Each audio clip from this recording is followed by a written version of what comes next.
स्खलनं वापि भवत्येव प्रमादतः हसन्ति दुर्जनास्तत्र समाधयति साधवः।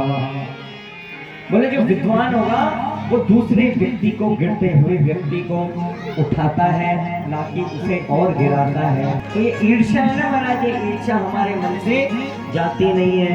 तब गौतम मुनि जब तपस्या कर रहे थे तब इन्होंने सोचा कि अब मैं इनकी तपस्या में विघ्न करूंगा। तब ऋषिगणों ने तपस्या की और भगवान को प्रसन्न किया। तो गणेश जी वहां पहुंचे।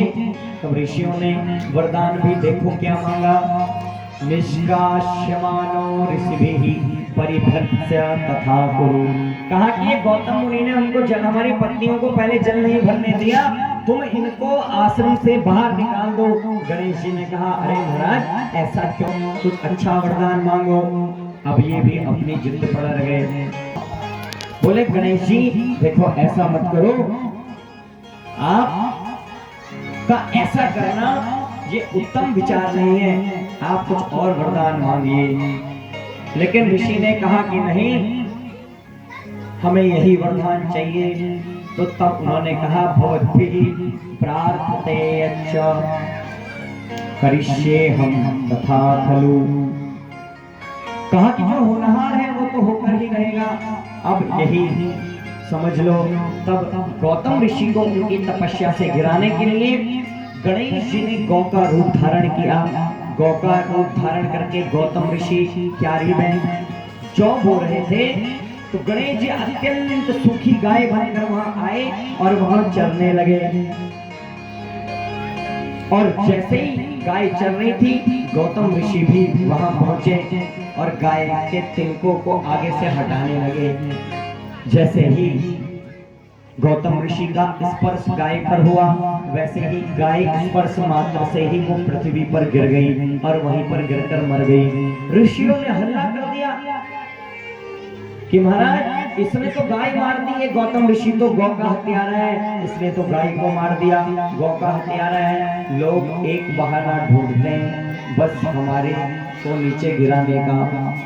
इसलिए जीवन में अवगुण भी हो तो ऐसा हो कि किसी को पता ना हो, नहीं तो एक दोषः खलु निहन्ति समस्त गुणः।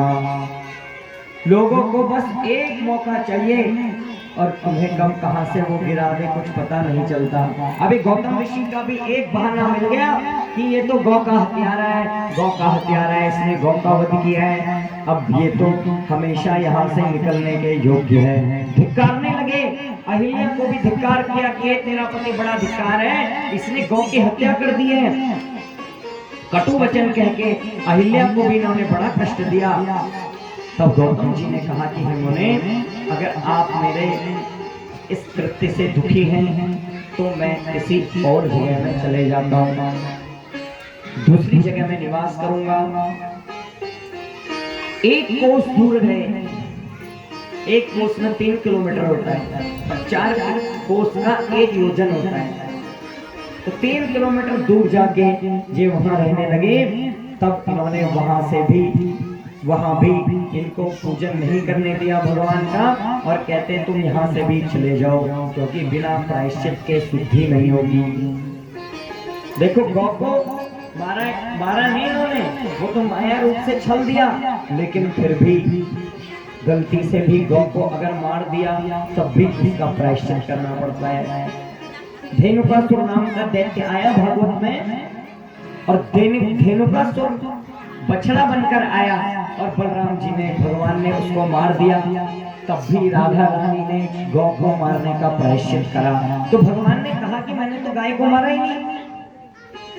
तब राधा रानी ने कहा कि गाय को भले ही ना मारा हो लेकिन गौ के रूप में बछड़ा आया था तो उसका तुम्हें प्रायश्चित करना पड़ेगा।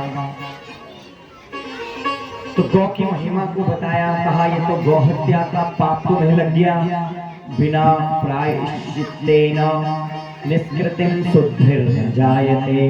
बोले बिना प्रायश्चित के तो इसकी शुद्धि नहीं होगी। अब तुम प्रायश्चित करो, पाप का प्रायश्चित करो, अथवा तुम गंगा यहाँ लाओ, गंगा में स्नान करो, पार्थिव बनाओ, भगवान का पूजन करो। अब गौतम ऋषि